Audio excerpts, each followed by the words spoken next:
Hi, welcome to my greenhouse. We're going to plant up some clematis and a couple other things we ordered from Brushwood Nursery. Please join me.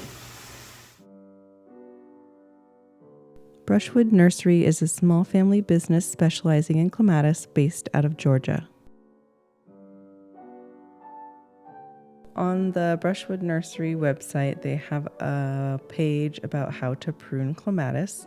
It reads, "The climbing varieties and species fall into 3 general categories.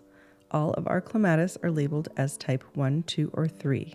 If you don't know the names of your clematis and can't look them up, all you have to do is pay attention to when they bloom. The red dotted lines in the illustrations show where to prune. Type 1. Bloom the earliest in spring and set flower buds on old wood only. These only need to have stray or damaged stems cleaned out.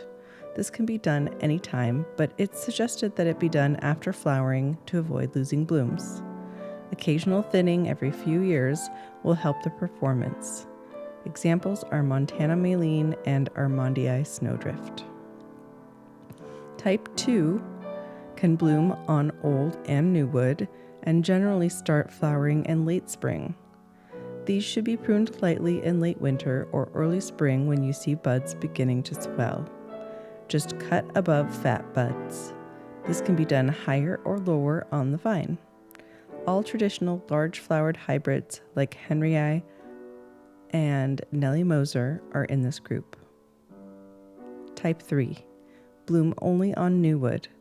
They start flowering in summer or later. Type 3 can be cut nearly to the ground just before growth begins in spring. Some will have buds on stems, but many will sprout right from the crown. Example, Burning Love. Herbaceous clematis. These are grouped into type 3 for practical purposes. They die back to the ground or almost all the way depending on your climate. All dead growth should be removed. They should be handled the same as perennials. Find the buds swelling in spring and trim just above them. If you're in a colder climate, they will be underground. No need to follow these directions strictly. Consider where and when you want to see blooms. For example, delaying the pruning of a type 2 clematis can delay blooms until later in the season. Lighter pruning might also be useful for getting a clematis higher up onto a support. Growing 2 clematis of different pruning types can work really well if you're aiming for a space with different blooms throughout the season. Try different things each year until you're happy with the results. Happy gardening! That was from the Brushwood Nursery Clematis Specialists on their How to Prune Clematis page. With the final box, they sent a really cute planting guide. I'll read it to you. Hi, I'm your new plant. The folks at Brushwood have prepared me especially for this journey, but thanks for taking me out of the box right away. The sooner you can get me planted, the better. At the nursery, I had a lot of growth, but that's really hard for me to manage in a box. So I got a trimming in the shipping room to make the trip easier and to give me a chance to settle into my new home with you. They're also going to clean and reuse my pot so it doesn't end up in your landfill. Pretty cool. This method works great. I don't look like much with a short haircut, but experts agree it's the roots that matter. With attentive planning and aftercare, I'll grow back well adapted to the conditions you and Mother Nature provide. So I'll take this final tag out and let you know what the last plant is. It's a passion flower. And then I'm going to start unpacking and potting up these plants. So that's what we'll be doing for the remainder of the video. I'll go ahead and give you a little description of the plants from the website and show you the pictures again and their names. And then I'll probably just play some music or something to fill in the space in between while you watch me unbox. Enjoy. The first plant I will unpack and pot up is called Passiflora caerulea, also known as blue passion flower. The description from the Brushwood website reads, "This hardy passion flower vine has captivating white and lavender blooms during the early summer to early fall, followed by orange fruits. Edible but best in recipes. responds differently in varying climates. In colder areas, Cerulean may be deciduous or herbaceous, returning in spring. Evergreen in warmer climates. Winner of the Award of Garden Merit. It is hardy in USDA Hardiness Zones 6 through 11, can reach a height of 10 to 40 feet. Bloom period is summer and fall. Flower size is 3 to 4 inches, and pruning is listed as desired.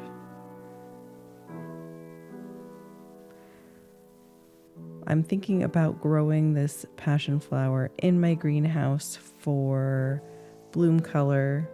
That's why I'm putting it into this larger pot, planning to keep it inside for a little while.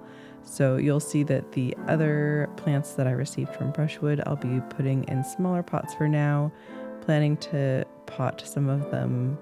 I'm actually planning to pot one of them up maybe for the greenhouse and put the other ones out in the garden when I'm ready for them.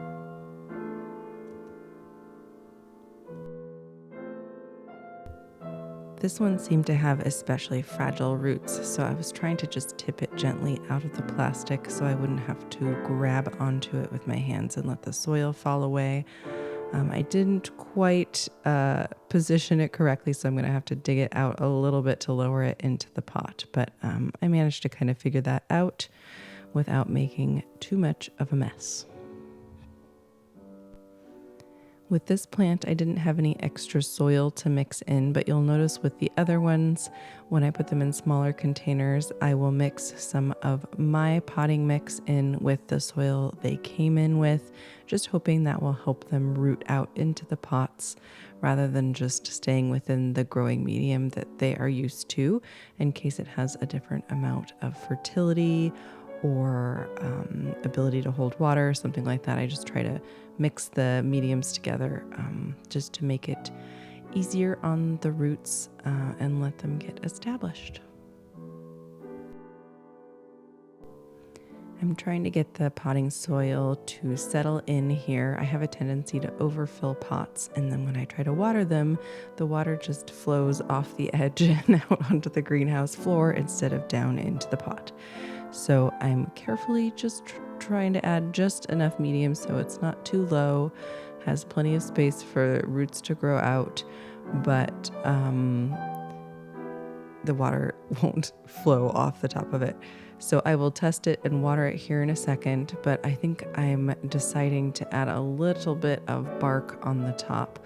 Since this is a little bit more of a permanent planting in my greenhouse, at least hopefully for one season, I want to go ahead and keep moisture in and not let the top of the soil dry out too much. And I think having a little bit of this bark will help keep the moisture in there.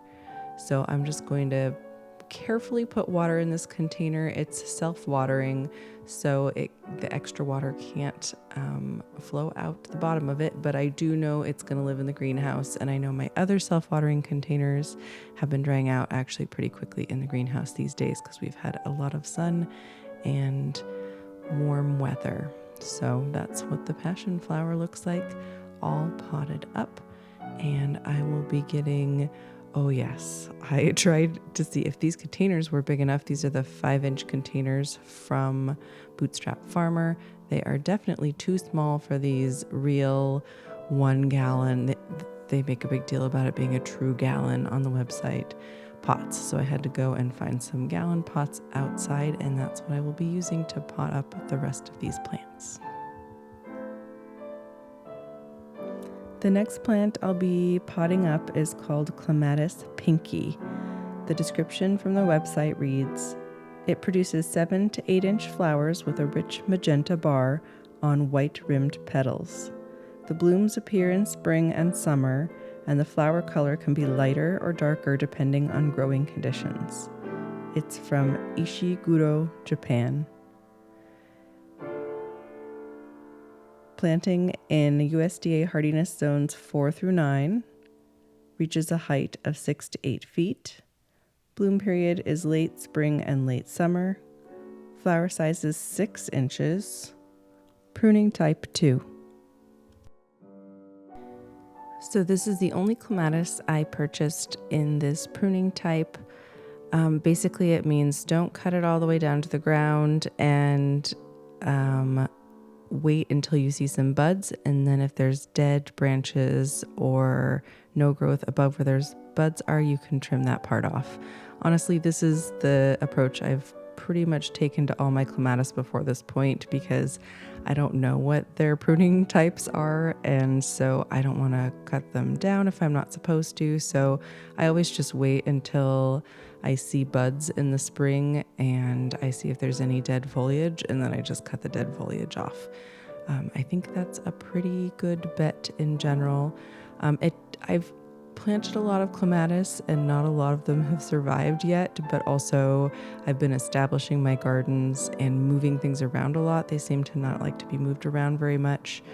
And I have one that's showed up this year. It seems like that I planted a couple years ago and almost even forgot about. So I think they can kind of almost go dormant for a little bit and then come back. So I'm curious to see how many I will see popping up this year and what they look like.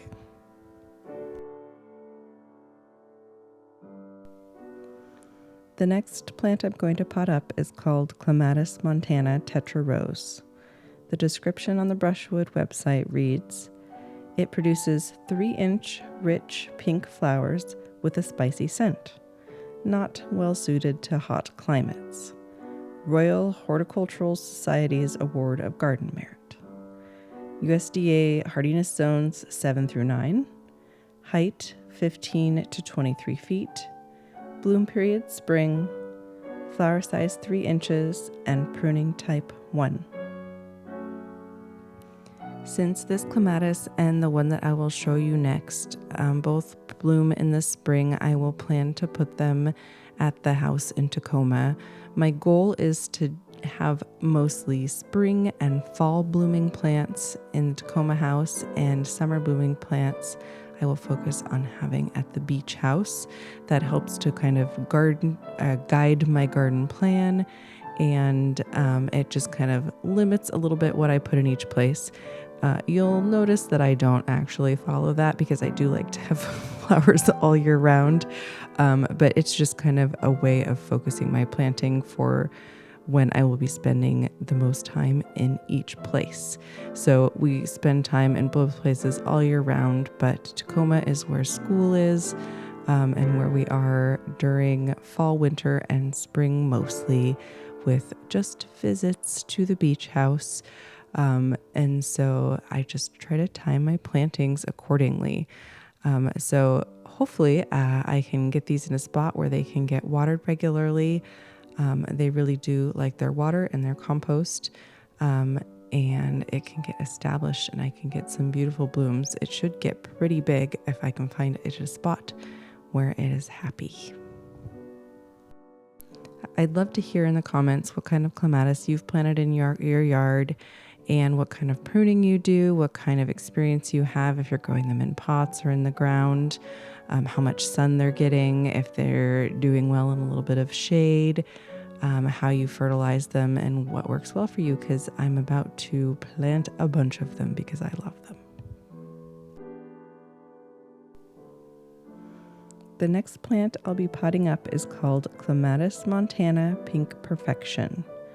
The description on the website reads, "A mid-20th century, it's mid-century modern, seedling selection of var rubens with beautiful, fragrant flowers. USDA Hardiness Zones 7 through 9, height 25 to 30 feet, bloom period spring, flower size 3 inches, pruning type 1.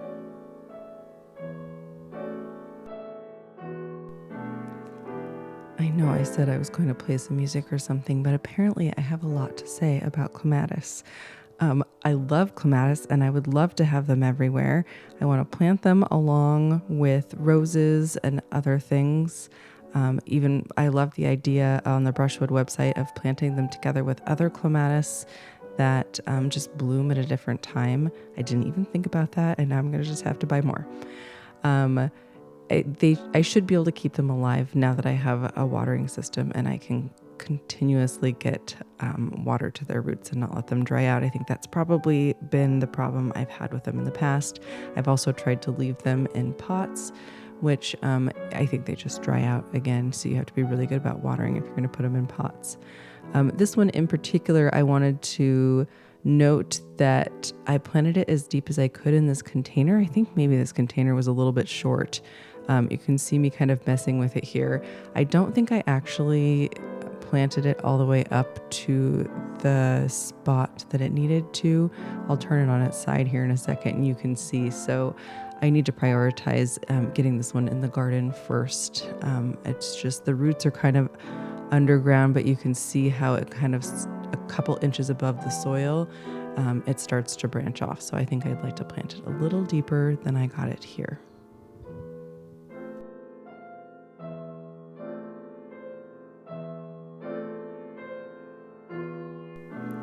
And last but not least, I'll be potting up a jasmine.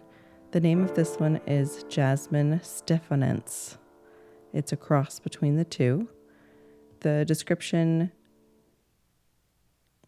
on the website reads, "I'm always impressed when I see this vine in the landscape.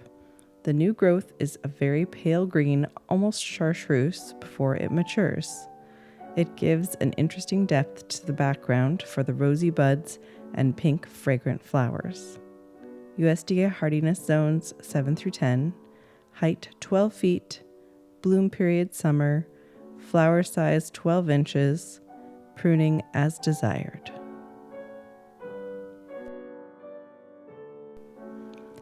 I bought this one because I've been thinking about putting a jasmine in the greenhouse for fragrance. I've actually never heard of this variety before, and so I thought I'd order it special from Brushwood, and I can maybe also get a traditional star jasmine that's easier to find at nurseries. I could just buy that anytime from a nursery, but this one sounded appealing, so I thought I would try it. I think I didn't have another pot available on this day, so I went ahead and just potted it up in a regular can for today. And then as soon as I get a pot that's available, I will pot it up and hopefully it will bloom and fill the greenhouse with a wonderful fragrance. So this is the final of 5 plants I got from Brushwood Nursery. 3 clematis, 1 jasmine, and 1 passion flower. And I will show you what they look like on the floor. Thanks for joining me in potting up this order from Brushwood Nursery. Please like and subscribe. Thanks for hanging out with me. I'll see you again in the greenhouse soon. Take a breath, take a breath, take a breath, take a breath, take a breath, take a breath. Hang out with me. Find yourself in Candle's greenhouse.